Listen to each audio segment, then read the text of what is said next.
Ish-kryeministri Sali Berisha do të përballet me akuzat e SPAK për korrupsion pasiv për privatizimin e ish-klubit sportiv Partizani, pasi gjykata e posaçme pranoi të nisë gjykimin e dosjes së bujqme.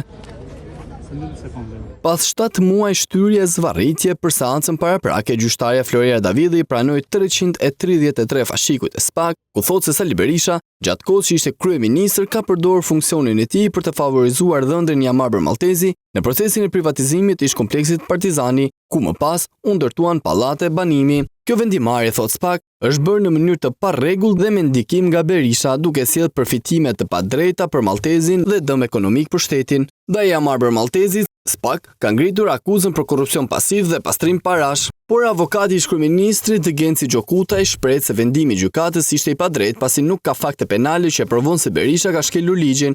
Para që mungon fakti penal, dhe nuk kemi çfarë të shkurtojmë apo të zgjasim, dhe kjo është themeli i mbrojtjes, dhe e dyta, në momentin kur ne konstatojmë akte të pavlefshme dhe të papërdorshme, gjykimi i shkurtuar automatikisht është i rrëzuar.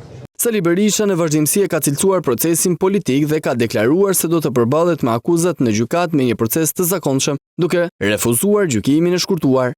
Aktet e marra nga gjykatësi që nuk ka kushtet për të qenë gjyqtar janë absolutisht të pavlefshme dhe nuk mund të ribëhen, thot ligji. Ne 128.1.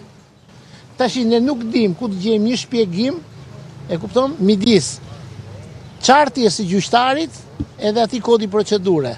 Nuk ka alternativë të mesme.